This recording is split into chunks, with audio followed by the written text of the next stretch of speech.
آپ کے والد کا نام طارق ہے، وہ توحید پرست تھے، ایماندار تھے، پرہیزگار تھے۔ آپ کے چچا کا نام آزر ہے، وہ بت پرست تھے، بت بیچا کرتے تھے۔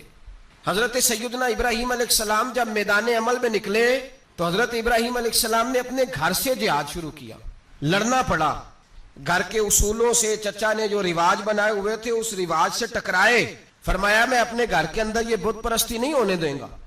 چچا کو ایک دفعہ نہیں بار بار 100 دفعہ سمجھایا۔ آپ کا چچا بت بنا کے بیچا کرتا تھا۔ حضرت ابراہیم علیہ السلام تھوڑے بڑے ہوئے تو کہنے لگا کہ چلو میرے ساتھ، تم بھی بت بیچنے ہیں، ہمارا کاروبار ہے۔ حضرت ابراہیم ساتھ نکلے تو بت پکڑا ہے، گندے پانی کے اندر اس بت کو ڈبوتے ہیں، کہتے ہیں کسی نے خریدنا ہے تو خرید لو، نہ یہ نفع دے سکتا ہے نہ نقصان دے سکتا ہے، جو اپنا آپ نہیں بچا سکتا تمہیں کیا بچائے گا، خریدنا ہے تو خرید لو۔ چچا کہنے لگا تو کاروبار چمکا رہا ہے کہ تباہ کر رہا ہے۔ گھر میں بڑے معاملات خراب ہوئے، جھگڑے ہوئے، لیکن حضرت ابراہیم علیہ السلام ایک منٹ کے لیے بھی اپنے گھر کے اندر بھی کمپرومائز کرنے کو تیار۔ یہ تھوڑا مشکل میں نے پہلو چھیڑ دیا ہے، یہ تھوڑا مشکل پہلو چھیڑ دیا ہے۔ بڑا سمجھدار آدمی ہے پر بیوی سے پردہ نہیں کرا سکتا، سیانا ہے، پنچایت کا بندہ ہے، جو اس سے آپ کہیں گے وہ بات یہ سنائے گا، لیکن کہتا نہیں جی میں نے کوشش کر لی ہے۔ کس قسم کی کوشش ہے صاحب، یہ کیسے ہو گیا؟ حضرت ابراہیم علیہ السلام نے گھر کے اندر سے فرمایا نہیں کرنے دوں گا، گھر کے اندر بھی ٹکرائے، فرمایا تم جو بھی ہو پاش کیا چچا کے اصولوں کو، اور باہر جب نکلے تو صرف علاقے کے چیئرمین سے نہیں ٹکرائے، ایم پی ایم این اے وزیر مشیر سے نہیں ٹکرائے، سپر پاور نمرود دنیا کا واحد حکمران تھا، اس وقت دوسرا کوئی حکمران ہی نہیں تھا، اکیلے حکمران سے جا کر ٹکرائے، کوئی ساتھ فوج نہیں تھی، کوئی ساتھ ان کے طاقت بظاہر دنیا داری کی کوئی نہیں تھی، پر حضرت ابراہیم جا کے ٹکرائے، اور میرے رسول پاک صلی اللہ علیہ وسلم نے سند بیان کی، فرمایا افضل الجہاد کلمۃ الحق عند سلطان الجابر، فرمایا سب سے افضل جہاد یہ ہے کہ تو ظالم بادشاہ کے سامنے کھڑے ہو کے حق بات بیان کر دے، یہ سب سے بڑا جہاد ہے، یہ سب سے افضل الجہاد کلمۃ الحق عند سلطان الجابر، سب سے بڑا جہاد۔ حضرت ابراہیم کھڑے ہو گئے، سپر پاور سے ٹکرائے۔ یہاں ہم لوگ حکمتوں کا شکار ہیں، دیکھیں گے، کریں گے، سوچیں گے، اور مولوی صاحب کو ویسے کہتے ہیں آپ پرہیز کریں سیاسی باتوں سے۔ بھئی اللہ کے ہر نبی نے جا کے وقت کے ظالم حکمران کو لتاڑا ہے، للکارا ہے، یہ تو مشن انبیاء ہے۔ حضرت سیدنا ابراہیم علیہ السلام نے جو اس کو جا کے کہا کہ تو جھوٹ بولتا ہے، تو جھوٹا ہے، تو خدائی کا دعویٰ کرتا ہے، تو بہت بڑا ظالم ہے، اور قرآن مجید نے اس ساری بات کو بیان فرمایا۔ حضرت ابراہیم علیہ السلام سے کہنے لگا میں رب ہوں، تو آپ نے فرمایا میرا رب تو وہ ہے جو زندہ کرتا اور مارتا ہے، تو پھر آپ حق بات بیان کریں گے تو اللہ مارے گا کہ بندہ مارے گا؟ کچھ بھی نہیں ہوتا، کیونکہ زندگی موت کس کے ہاتھ میں ہے؟ اللہ کے ہاتھ میں، زندگی موت اللہ، کچھ بھی نہیں ہوتا۔ انسان صحیح سمت کا تعین کرے اور صحیح چلے۔ حضرت علی شیر خدا سے کسی نے کہا تھا کہ آپ کے بڑی دشمنی ہے، کوئی محافظ رکھ لیں، آپ فرمانے لگے موت خود بہت بڑی محافظ ہے، وقت سے پہلے آتی ہی نہیں، بڑی محافظ ہے، وقت سے پہلے۔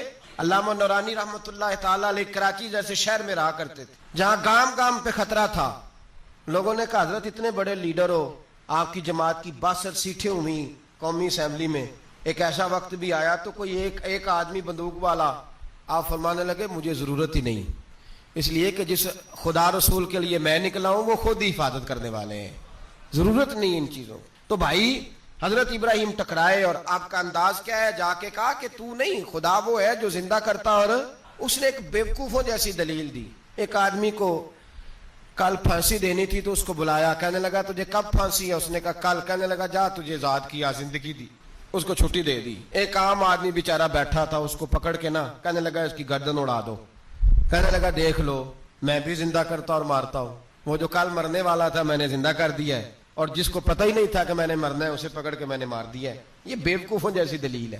حضرت سیدنا ابراہیم علیہ السلام چاہتے تو اسی وقت دلیل توڑ دیتے کہ تو کیا بیوقوفوں جیسی بات کر رہا ہے، اگر تو زندگی دیتا ہے تو مرے ہوئے میں جان ڈال کے دے جس کو تو نے مارا ہے۔ لیکن حضرت ابراہیم نے دیکھا کہ بیوقوف ہے، بیوقوفوں سے بحث نہیں ہوتی، دلیل بدل لی جاتی ہے، ان کی عقل کے مطابق بات کی جاتی ہے۔ حضرت ابراہیم فرمانے لگے میرا رب وہ ہے جو سورج مشرق سے نکالتا ہے اور مغرب میں غروب کرتا ہے، تو اگر رب ہے تو تو مغرب سے نکال کے مشرق میں غروب کر۔ فبہت الذی کفر، کافر لاجواب ہو گیا، اس کے پاس اس چیز کا کوئی جواب نہیں تھا۔ علامہ اسماعیل حقی نے خوبصورت فکرہ لکھا ہے، خوبصورت جان ڈال دی ایک جملہ کہہ کے۔ حضرت سیدنا علامہ اسماعیل حقی رحمۃ اللہ علیہ فرمانے لگے چونکہ نمرود بیوقوفوں جیسی باتیں کر رہا تھا، اگر وہ یہ کہہ دیتا نا کہ میں سورج کو نکالتا ہوں مشرق سے، میں غروب کرتا ہوں معاذ اللہ مغرب میں نکالتا ہوں، تو آپ اپنے رب سے کہیے کہ وہ مغرب سے نکال کے مشرق میں غروب کرے۔ علامہ اسماعیل حقی فرماتے ہیں رب کریم کی آواز قدرت تھی، مالک حضرت ابراہیم علیہ السلام کے اس اگر وہ کہہ دیتا اور حضرت ابراہیم دعا کر دیتے تو رب کریم نے فرشتوں کو تیار بٹھایا ہوا تھا، فرمایا اگر یہ کہہ دے میرے خلیل سے کہ سورج مغرب سے نکال کے مشرق میں غروب کرنا ہے تو تیار رہنا، جس طرح خلیل کہیں گے ویسے ہی کر دیں گے۔ وَاتَّخَذَ اللَّهُ ابراہیم خلیلا، ابراہیم ہمارا دوست جو ہوا، جیسے کہے گا ویسے کر دیں گے۔ حضرت سیدنا ابراہیم علیہ السلام کی باتوں کا جب جواب نہ دے سکا، دلیل نہیں بندہ دیتا، پھر لڑائی کرتا ہے، پھر جھوٹے موٹے اعتراض کرتا ہے، دلیل ختم ہوتی ہے تو لوگ ذاتیات پہ اترتے ہیں، کہتے ہیں یہ کھانستا صحیح نہیں، دیکھتا صحیح نہیں، دلیل ختم، اب ذاتیات پہ اترے، کہنے لگے مجھے پتہ چلا ہے کہ یہ فلانی جگہ گیا تھا تو وہاں جا کے اس نے اس طرح کیا ہے، پھر لوگ ذاتیات پہ اترتے ہیں، جب دلیل کا جواب دلیل سے نہیں دے پاتے پھر ذاتیات پر اتر کر حملے کرتے ہیں۔ حضرت ابراہیم کے دلائل کا جواب نمرود نہ دے سکا تو کہنے لگا کہ اس کو آگ میں ڈال دو۔ قوم گئی ہوئی تھی ساری، آپ نے بات سنی ہوئی ہے، میں نے صرف اشارہ دینا ہے، میلے پہ تو حضرت سیدنا ابراہیم علیہ السلام نے سارے بت توڑ دیے، کلاڑا بڑے بت کی گردن پہ رکھا، واپس آئے کہنے لگے بت کس نے توڑے ہیں؟ تو فرمایا اس سے پوچھ لو جس کی گردن پہ کلاڑا ہے۔ کہنے لگے یہ تو بول ہی نہیں سکتا، تو فرمانے لگے بڑے بیوقوف ہو جو بولتا ہی نہیں، سنتا ہی نہیں، اپنا آپ نہیں بچا سکتا، اس کی پوجا کرتے ہو؟ کہنے لگے پکڑو دلیلیں ختم ہو گئی، اس کو آگ میں ڈالو۔ بہت بڑی حویلی 45 فٹ مربع پہ مشتمل ایک حویلی بنائی گئی اور 45 فٹ اونچی۔ مختلف روایات علامہ اسماعیل حقی کہتے ہیں کہ 3 مہینے تک نمرود نے کہا کہ اس کے اندر لکڑیاں ڈالو۔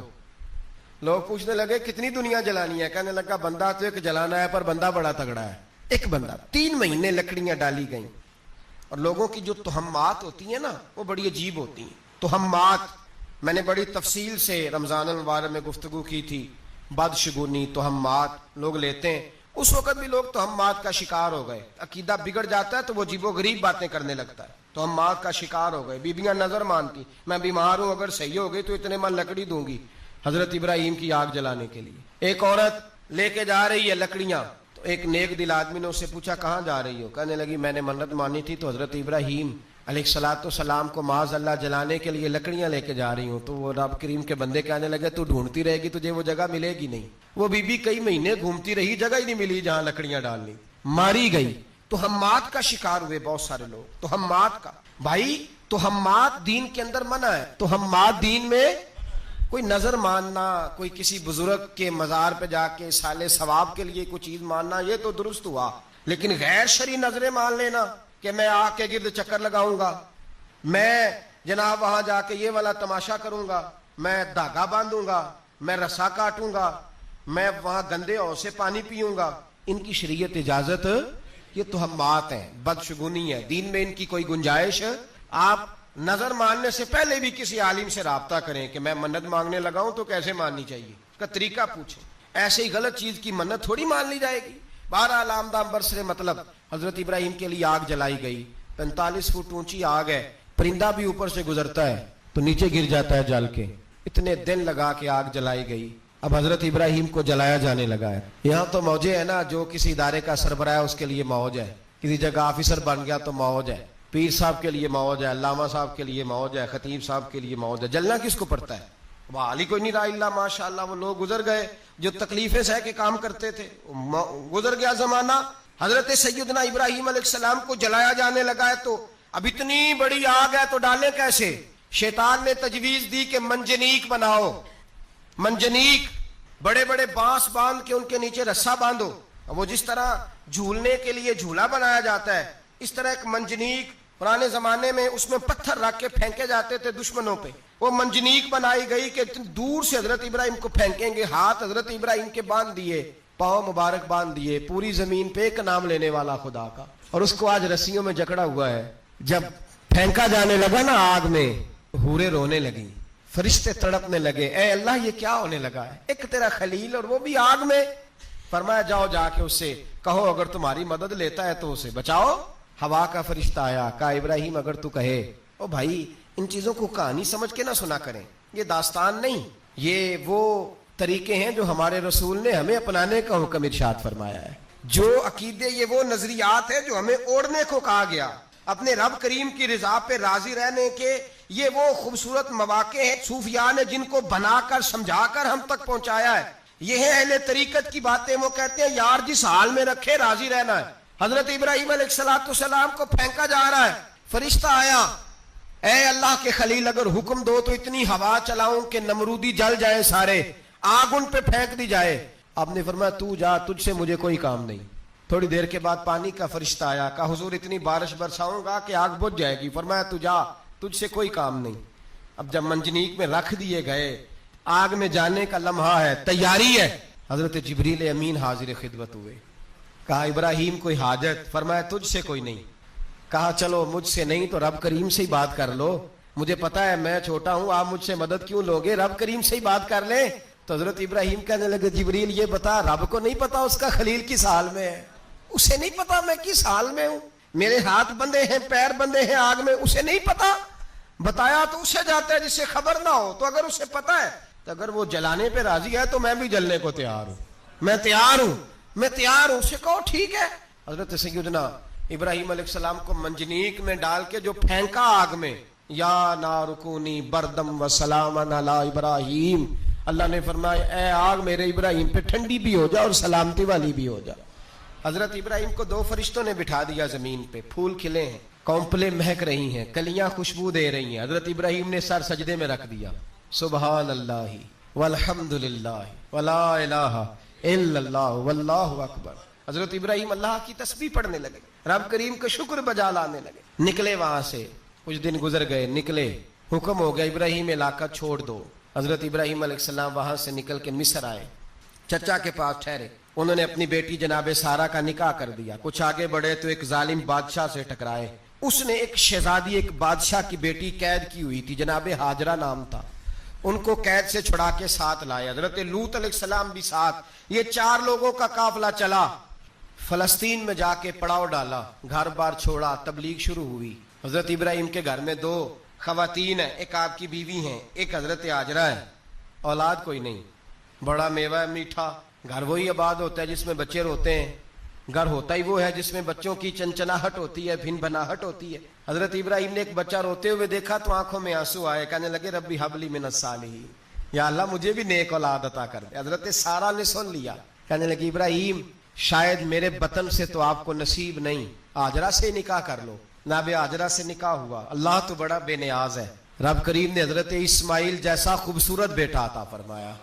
بیٹا کالا سیاہ بھی ہو تو سینے کی ٹھنڈک ہوتا ہے، پر یہ تو وہ بیٹا ہے جس کی پیشانی میں نور محمدی چمکتا ہے صلی اللہ علیہ وسلم۔ حضرت سیدنا اسماعیل علیہ اتنے خوبصورت، اب جس بیوی کے یہاں بیٹا تھا، بیٹھنا اٹھنا بھی زیادہ اس کے پاس، آنا جانا بھی اس کے پاس، توجہ ادھر ہو گئی۔ جناب سارہ رشک کرنے لگی، ایک دن کہنے لگی اسے چھوڑا جنگل میں، وادی غیر ذی زرع، مکے کے پاس، بھائی ایک بیٹا عالم دین بنا لو۔ کہنے لگا روٹی کہاں سے کھائے گا؟ تیرے 5 بیٹے ہیں، کو حافظ قرآن بنا، کہتے روٹی کہاں سے کھائے گا؟ وہ بچہ بھی کہتا ہے میں کہاں سے کھاؤں گا۔ حضرت ابراہیم علیہ السلام تو چند مہینے کا بچہ چھوڑ آئے، تو کہاں سے روٹی کھائی حضرت اسماعیل نے؟ کہاں سے کھائی ان کی اماں نے روٹی؟ بھوکے مر جاتے ہیں یہ سارے۔ میں بڑی ذمہ داری سے کہا کرتا ہوں کہ جتنی خوبصورت روٹی اللہ کریم دین کے خادموں کو عطا کرتا ہے شاید کسی اور کے نصیب ہوتی ہو، لیکن ہم لوگ توجہ ہی نہیں کر رہے، ہمارا ذوق ہی نہیں بن رہا، ہم یہ محنت ہی نہیں کر رہے کہ قوم کو مستند علماء کی ضرورت ہے، علاقوں کے علاقے خالی ہیں، ادھر ہمارا مزاج ہی نہیں بن رہا، توجہ ہی نہیں دین کی خاطر۔ اور پھر چلے بچے تو بعد کی بات ہے نا، جو ابھی خود جوان ہے وہ بھی یہ دعا، ایک صاحب مجھے کہنے لگے میں دعا مانگ رہا ہوں اللہ مجھے بیٹا دے تو میں اسے دین پہ لگاؤں گا، تو میں نے کہا آپ بھی بوڑھے نہیں ہوئے، آپ خود ہی لگ جائیں، بیٹا تو ابھی آئے گا تو لگے گا نا، تو آپ تو اس وقت ہے تو آپ تو پہلے لگے نا صاحب، 2 گھنٹے تو نکال کے آئے، دین سیکھنے کو کافی ہے۔ آپ اتنی لمبی سوچ رہے ہیں کہ بچہ آئے گا تو بڑا ہوگا تو وہ جائے گا تو دیکھی جائے گی، ابھی تو آپ ہیں تو آپ تو آؤ۔ حضرت ابراہیم نے بچہ وہاں چھوڑا۔ یہاں سے جو عمرہ کرنے لوگ جاتے ہیں نا، جو حج کرنے جاتے ہیں، ان کو پتا ہے کہ وہاں دنیا کی ہر نعمت ملتی ہے، پھر بھی ڈبل ٹرپل پیسے لوگ جیبوں میں ڈال کے جاتے ہیں۔ حضرت ابراہیم جب وہاں لے کے گئے تو کوئی انسان نہیں تھا، پانی کا قطرہ نہیں تھا، 2 کلو کھجوریں، ایک مشکیزہ، بیوی کو تھمایا۔ ہمارے گھر میں ہزاروں چیزیں پڑی ہیں لیکن وہ جو توکل ہے نا وہ ختم ہو گیا ہے۔ اللہ دے گا. حلال حلال پہ قناعت کرے, جائز جائز پہ بھروسہ کرے, رب کریم عطا کرنے والا ہے, وہ مزاج ختم ہو گیا. حضرت سیدنا ابراہیم علیہ السلام 2 کلو کھجوریں 1 مشکیزہ پانی کا دے کر کے اور وہاں بٹھایا آپ نے اپنے بچے کو اور اپنی زوجہ جناب ہاجرہ کو, اور بٹھا کر کے واپس پلٹنے لگے تو حضرت ہاجرہ سلام اللہ علیہ نے آواز دی, کہا ابراہیم کس کے سہارے پہ چھوڑ کے جا رہے ہو؟ جہاں آب زمزم کا کنواں ہے نا, جو لوگ گئے ہیں جنہوں نے صفا مروہ کی صحیح کی ہے, صفا مروہ سے باہر نکلے نا, سرکار کی ولادت کا مقام ہے, اس جگہ پہ آب زمزم کا کنواں تھا, وہاں حضرت سیدنا ہاجرہ کو بٹھایا. کوئی چیز نہیں, کوئی درخت نہیں, کوئی کھیت نہیں, کوئی پانی نہیں, کوئی کنواں نہیں, وہاں بٹھایا اور بٹھا کر کے نکلنے لگے تو جناب ہاجرہ فرمانے لگی ابراہیم کس کے سہارے پہ چھوڑ کے جا رہے ہو؟ کہنے لگے اللہ کے سہارے پہ. تو پاک باز بی بی نے ایک لفظ پوچھا, کہا ابراہیم یہ میرے رب کا حکم ہے, یہ میرے, بس جن کا عقیدہ توحید مضبوط ہو ان کے لیے ایک جملہ کافی ہوتا ہے, یہ میرے اللہ کا حکم ہے. تو جناب ابراہیم علیہ السلام فرمانے لگے ہاجرہ ہاں رب کا حکم ہے. جب یہ لفظ کہے تو چاہیے تھا نا حضرت ابراہیم تسلی دیتے, تو بی بی صاحبہ تسلی دینے لگی, عرض کرنے لگی ابراہیم اگر اللہ کا حکم ہے تو پھر آپ ہماری فکر نہ کرنا, اگر یہ رب کا حکم ہے تو پھر ہماری فکر نہ کرنا, جس رب نے ہمیں یہاں تک پہنچایا ہے وہ ہمیں کبھی بھی ضائع نہیں فرمائے گا, پھر فکر نہ کرنا. حضرت ابراہیم آ گئے, بات آپ نے سنی ہوئی ہے, اشارہ کرنا مقصود ہے. 13 سال میں چلے مان بھی لیا جائے بعض روایات کی روشنی میں کہ آتے جاتے بھی رہے, لیکن مکمل دیکھ بھال اپنے بچے کی پرورش میں پورا حضرت ابراہیم علیہ السلام کا کردار, سارا کردار ماں کا تھا. میں جب خواتین کے بارے میں کوئی بات کرتا ہوں تو میں آپ کو اکثر کہتا ہوں کہ یہ صرف بیوی کے لیے حکم نہیں ہوتا, یہ ٹریننگ بیٹی کو دینی ہے اور بہن کو دینی ہے, یہ تربیت کرے اپنے گھر میں. میں تجربے کی روشنی میں یہ بات عرض کیا کرتا ہوں کہ بھائی بچے باپ کے فرما بردار اس وقت ہوتے ہیں جب اماں انہیں باپ کا فرما بردار کرتی ہے, اور بچے باپ کے نافرمان بھی تب ہوتے ہیں جب اماں انہیں باپ کا. میں نے اپنے کانوں سے سنا ایک دفعہ ایک بچہ اپنے باپ سے کہہ رہا ہے آپ نے تو ساری زندگی باہر گزار دی, پیسے کمانا کون سا مشکل کام ہے, دکھ سکھ تو سارے اماں نے برداشت کیے, سکولوں میں وہ جاتی تھی, فلانا کام وہ کرتی تھی, فلانا کام. اب یہ سوچ اس کی ذاتی تو نہیں, یہ اس کو دی گئی ہے, اور اگر اس کو یہ سوچ دے دی جائے کہ اماں کہے کہ میں تو اپنوں میں رہی ساری زندگی, میں نے تو اپنوں میں وقت گزارا, اور تیرا باپ تو کئی دفعہ جنازے بھی نہیں پڑھ سکا, اس نے تو ماں باپ ایسے دفن کر دیے, وہ اگر یہ سوچ فراہم کرے تو پھر بچہ باپ کا فرما بردار ہوتا ہے. اور یہ والی روایتیں ہم بیوی کو سناتے ہیں, حالانکہ کس کو سنانی چاہیے بولیے؟ بہن اور بیٹی کو. بہن اور بیٹی کو سنائیں یہ باتیں, ان کو سمجھائیں تاکہ آگے جا کے وہ جو گھر ترتیب دیں وہ گھر بڑا عمدہ اور نکھرا ہوا ہو. حضرت سیدنا ابراہیم 13 سال کے بعد آئے, چونکہ گھر میں اللہ تبارک و تعالیٰ کی دوستی کا چرچا تھا, اللہ تبارک و تعالیٰ کی محبوبیت کا غلبہ تھا. 13 سال کے بعد فلما بالغ معہ سعیا, بیٹا جب اتنا بڑا ہوا کہ ساتھ چلنے لگا تو حضرت ابراہیم نے اپنے بیٹے کو بلا کے کہا بیٹا مجھے خواب آئی ہے, میں تجھے ذبح کر رہا ہوں, تیری کیا رضا ہے؟ تو حضرت اسماعیل کہنے لگے یا ابت افعل ما تؤمر, ابا جی اللہ جیسے حکم دیتا ہے میرے ساتھ ویسے ہی کریں, جیسے اللہ حکم دیتا ہے ویسے ہی بولیے ویسے ہی کریں. حضرت ہاجرہ کو کہا کہ ایک دوست نے دعوت کی ہے تو وہاں جا رہے ہیں, بی بی مطمئن ہے, تفصیلات کی ضرورت نہیں, ختم بات, اعتبار ہے, مطمئن ہو گئی. شیطان پیچھے سے آیا اماں کے پاس, ذرا تھوڑی دیر کے لیے تصور جمائیے, یہاں تو پڑوسن آ کے کوئی بات بتا دیتی ہے خاوند کے بارے میں تو کئی مہینے جھگڑا جاری رہتا ہے, پڑوسن محلے دار. شیطان نے آ کے بتایا لفظ کیا ہے؟ کہا حضرہ تمہیں پتا ہے کہاں جا رہے؟ کہا دوست کی دعوت میں. تو کہنے لگے دوست کون ہے؟ رب کریم, اور ابراہیم کا خیال ہے کہ اس رب نے مجھے حکم دیا ہے کہ میں ذبح کروں. تو حضرت ہاجرہ کہنے لگی کبھی باپ بھی بیٹا ذبح کرتے ہیں؟ شیطان کہنے لگا ان کا خیال ہے کہ ان کے رب نے حکم دیا ہے. تو جناب ہاجرہ فرمانے لگی اگر رب نے حکم دیا تو پھر تو مجھے شیطان لگتا ہے, تو مجھے شیطان لگتا ہے. کہا کیا مطلب؟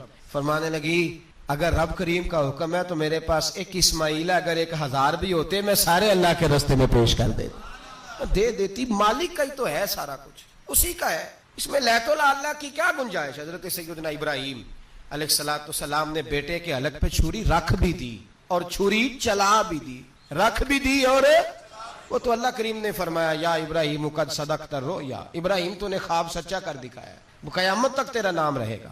حضرت ابراہیم نے وطن بھی دیا, جان بھی دی, بیٹا بھی, اللہ کریم نے دمبے دیے, فرمایا یہ فدیہ ہے. اب یہ قربانی قیامت تک حضرت ابراہیم کے طریقے کے مطابق جاری ہے, حضرت ابراہیم کے حضرت ابراہیم بہت بڑے مہمان نواز تھے، بہت بڑے.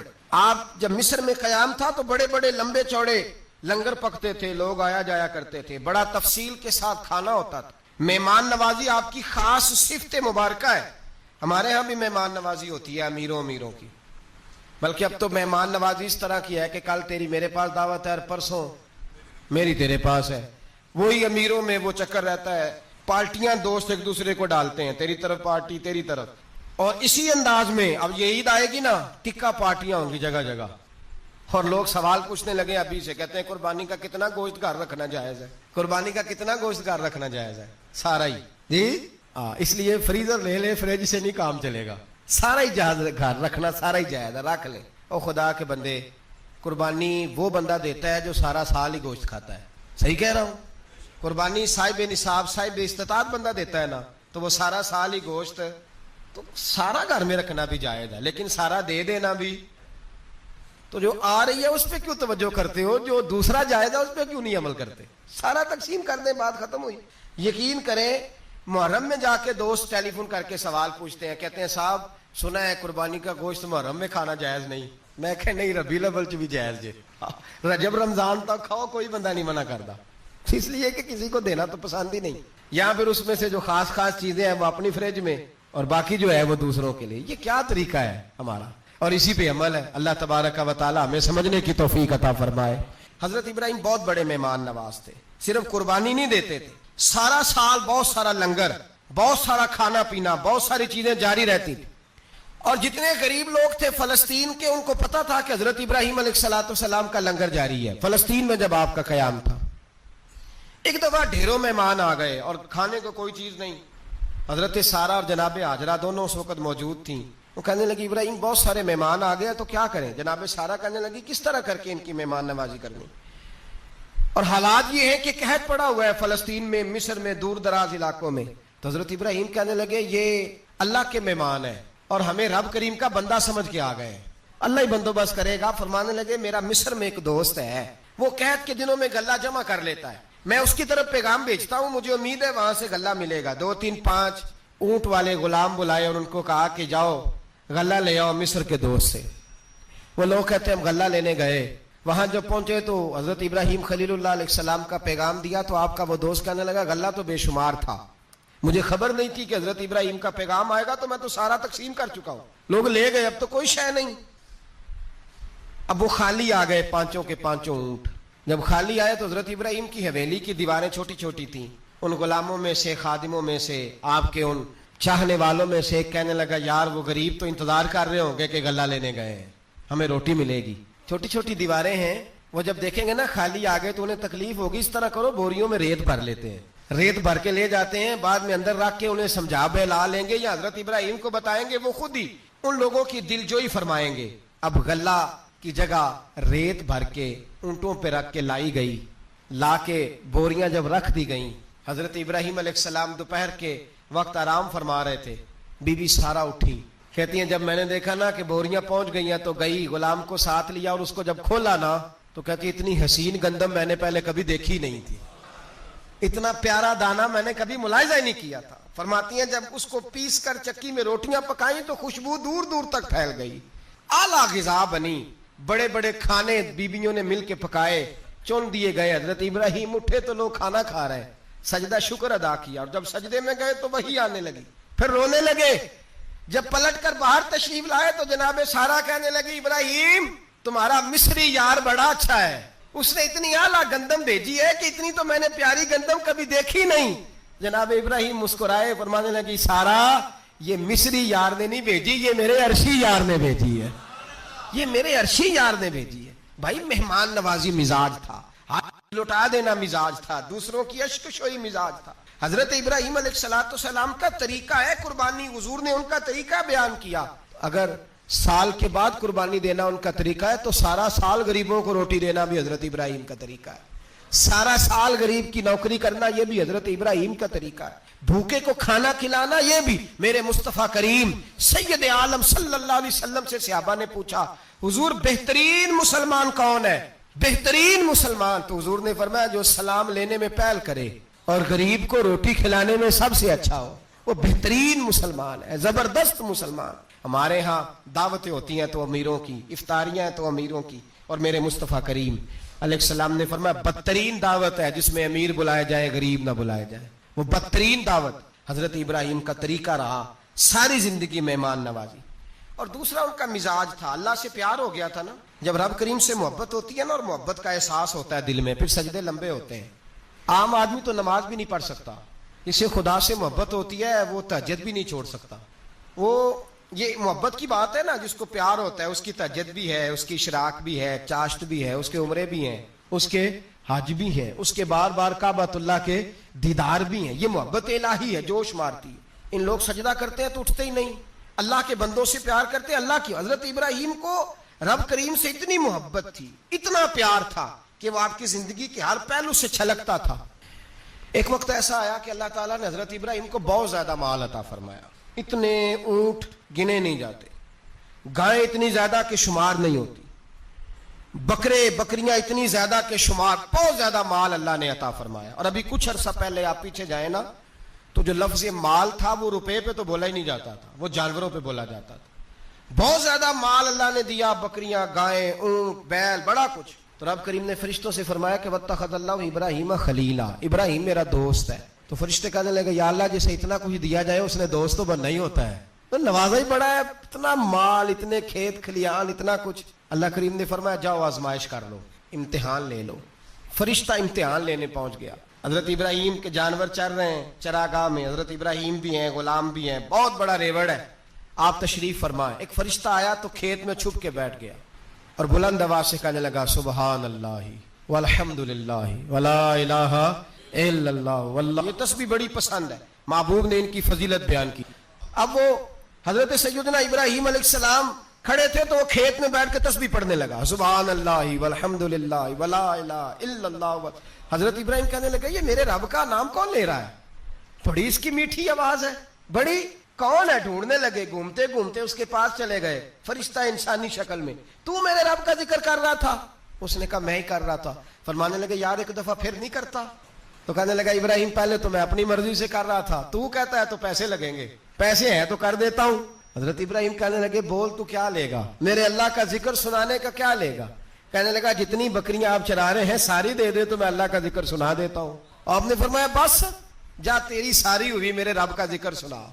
اور پھر شروع ہو گیا سبحان اللہ الحمدللہ ولا الہ الا اللہ واللہ اکبر. حضرت ابراہیم علیہ السلام کیف میں, یار پھر ذرا سنا, نا علما وچ پھسا سانو, تو یار دی گل سنا سانو, ذرا دوبارہ سنا.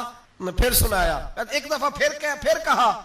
فرشتہ کہنے لگا بس جی آپ کے پیسے پورے ہو گئے. حضرت ابراہیم کہنے لگے چل ایک دفعہ اور سنا. کہنے لگا پیسے لگیں گے, تو کیا لے گا. کہنے لگا گائیں بھینسیں ساری میری. فرمایا بس یار اتنی قیمت, تو سنا صحیح, سارا کچھ ہی تیرا. پھر شروع ہو گیا سبحان اللہ والحمدللہ ولا الہ الا اللہ واللہ اکبر. گائیں دے دیں, بھینسیں دے دیں, وہ ذکر سناتا ہے. حضرت ابراہیم کبھی مچلتے ہیں, کبھی روتے ہیں, کبھی آہیں بھرتے ہیں. تو میرے رب کا نام لے رہا ہے, ذرا پھر سے لے. کیف جاری ہے. کہنے لگا بس بھائی. حضرت ابراہیم فرمانے لگے تو اور لے لے جو لینا ہے, مجھے ذکر سنا. اس نے کہا ابراہیم بکریاں میں لے چکا, گائے بھینسیں میں لے چکا, اونٹ رہ گئے, سارے لے لوں گا پھر ذکر سناؤں گا. فرمایا جا تیرا ہوا تو ذکر سناتا رہ, میں دیتا ہوں. دے دیا, کچھ دیر ذکر کیا تو اب خاموش ہو گیا. حضرت ابراہیم خلیل اللہ علیہ السلام فرمانے لگے ذکر سنا. کہنے لگا ابراہیم اب تیرے پاس دینے کو کیا ہے, ہر چیز تو میں لے چکا.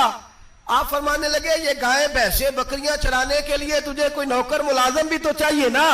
تو اس طرح کر, مجھے رکھ لے, میں روٹی نہیں مانگوں گا, کھانا نہیں مانگوں گا, تو اللہ کا ذکر سناتا رہنا, میں تیرے جانوروں کی نوکری کرتا رہوں گا. حضرت ابراہیم علیہ السلام نے جب یہ کہا نا, فرشتے کی آنکھوں میں آنسو آ گئے. تر دامنی پہ شیخ ہماری نہ جائیے, ہم دامن نچوڑ دیں تو فرشتے وضو کریں. فرشتہ رو پڑا اور کہنے لگا ابراہیم مجھے سینے سے لگاؤ, آپ واقعی اس قابل ہے کہ اللہ آپ کو اپنا دوست بنائے, واقعی اس قابل ہے کہ رب آپ کو اپنا. حضرت ابراہیم علیہ السلام کا خدا سے محبت کرنے کا نرالا انداز. اور میرے بھائی یہی محبت انہیں میرے مصطفیٰ سے بھی تھی. ایک نبی گھر بنا رہا ہے, دوسرا بنوا رہا ہے. حضرت اسماعیل علیہ السلام پتھر اٹھا کے لا رہے ہیں, جناب ابراہیم بنا رہے ہیں. جب خانہ کعبہ بن گیا تو کہنے لگے ربنا وابعث فیہم رسولا, اے اللہ اب اسے بسانے کے لیے اپنا آخری رسول بھی عطا فرما۔ نبی پاک فرماتے ہیں میں دعا ہوں حضرت ابراہیم کی۔ یہ قربانی حضرت ابراہیم کا طریقہ ہے۔ حضور نے اگرچہ نبی پاک کی اپنی سنت تھی، یہ بھی کہہ سکتے تھے سنتی و سنت ابیکم ابراہیم، میری سنت ہے اور تمہارے باپ ابراہیم کی سنت ہے، یہ نہیں فرمایا۔ جب صحابہ نے کہا قربانی کیا ہے، فرمایا سنت ابیکم ابراہیم، یہ تمہارے باپ ابراہیم کی سنت ہے۔ ہر صاحب نصاب پر قربانی واجب ہے، جو زکوٰۃ کا نصاب رکھتا ہو اس پر قربانی واجب ہے، یعنی ضروریات سے زیادہ اتنے پیسے جتنے پیسوں سے زکوٰۃ فرض ہوتی ہے، اتنے پیسے جس آدمی کے پاس قربانی سے پہلے پہلے آ جائیں اس آدمی پر قربانی کرنا واجب ہے۔ بکرا، چھترا، دمبا 1 سال کا یا دمبا 6 مہینے کا ہو پر اتنا بڑا محسوس ہوتا ہو کہ لگے کہ 1 سال کا ہے، اس کی قربانی ہو سکتی ہے۔ جانور میں کوئی عیب نہیں ہونا چاہیے، اتنا کمزور نہ ہو کہ ذبح جہاں اسے کرنا ہے وہاں وہ چل کے جا نہ سکے، اتنا کمزور جانور نہ ہو، اس کے اندر بظاہر کوئی اتنا بڑا نقص نہ پایا جاتا ہو، کانا نہ ہو، لنگڑا نہ ہو، کوئی اس کی ہاتھ نہ کٹے ہوئے ہوں، ایسا نقص جو واضح ہو۔ بکرا 1 سال کا، گائے اور بھینس یہ 2 سال کی، اونٹ 5 سال کا۔ اب اس میں یہ ہے کہ ہمارے بہت سارے دوست چونکہ ہم دیہاتی لوگ ہیں تو پوچھتے ہیں کہ دوندا نہیں ہے تو چوگا نہیں ہے، تو یہ ہماری پنجابی کی اصطلاحات ہیں، پنجابی کی۔ شریعت اسلامیہ نے سال بتائے ہیں، یہ تو ہم نے اپنی آسانی کے لیے یا دیہاتوں میں جو ماحول تھا اس طرح کا جانور لیں، خوبصورت جانور لیں۔ جو نصاب ہے وہ بھی میں نے آپ کو بتایا، لیکن ایک اور پہلو بھی ہے، نبی پاک صلی اللہ علیہ وسلم پہ زکوٰۃ کبھی فرض نہیں ہوئی، کبھی حضور پہ زکوٰۃ فرض نہیں ہوئی۔ نبی پاک صلی اللہ علیہ وسلم کے پاس اتنا سرمایہ کبھی اکٹھا ہوا ہی نہیں کہ زکوٰۃ فرض ہو، لیکن نبی پاک کے صحابہ فرماتے ہیں کہ مدینے کے 10 سالوں میں اللہ کے رسول نے ہر سال قربانی فرمائی ہے، ہر سال قربانی دی، اور جس سال حضور حج کرنے گئے اس سال اللہ کے نبی نے 63 اونٹ ذبح فرمائے، اور حضور صلی اللہ علیہ وسلم جب اونٹ ذبح کرنے لگتے نا تو صحابہ کہتے ہیں اونٹ خود دوڑ کے حضور کے سامنے آ کے لیٹ جاتا، اور نبی پاک اسے ذبح کرتے اور فرماتے ہیں ایک دوسرے کو دھکے دیتے اونٹ کے، پہلے میں نے جانا ہے ذبح ہونے کے لیے، پہلے میں نے، انہیں پتا تھا کہ جو مصطفیٰ کے ہاتھوں ذبح ہوگا وہ تو دائمی زندگی پا جائے گا، یہاں بھی وہاں بھی زندہ۔ 63 اونٹ ذبح کیے، ایک اونٹ میں کتنی قربانیاں ہوتی ہیں؟ 7۔ اب 63 کو 7 سے ضرب دو گے تو کتنی بنے گی؟ اور پھر نبی پاک صلی اللہ علیہ وسلم نے 10 سال مدینہ منورہ میں قربانی دی، ہر سال۔ اب وہ 63 اونٹ، ایک اونٹ میں 7 قربانیاں، ہر سال یہاں قربانی، اور مولا علی شیر خدا فرماتے ہیں نبی پاک 2 قربانیاں دیتے۔ میں نے کہا حضور 2 جانور ذبح کر رہے ہیں آپ، تو حضور نے فرمایا ایک میری طرف سے، ایک میری امت کی طرف سے، غریبوں کی طرف سے۔ اور حضرت علی کو حضور نے وصیت فرمائی تو 2 دیا کرے گا۔ یا رسول اللہ صلی اللہ علیہ وسلم میں غلام ہوں، خادم ہوں۔ حضور نے فرمایا علی ایک تو نے اپنی دینی ہے، ایک میری طرف سے دینی ہے۔ 2 قربانیاں۔ مولا علی نے بھی ساری زندگی 2 قربانیاں دی۔ حضرت علی بھی مال کے نصاب نہیں تھے، اپنا مکان ہی نہیں تھا، کوئی کاروبار نہیں تھا، کئی دن فاقے رہتے تھے، پر قربانیاں کتنی دیتے تھے؟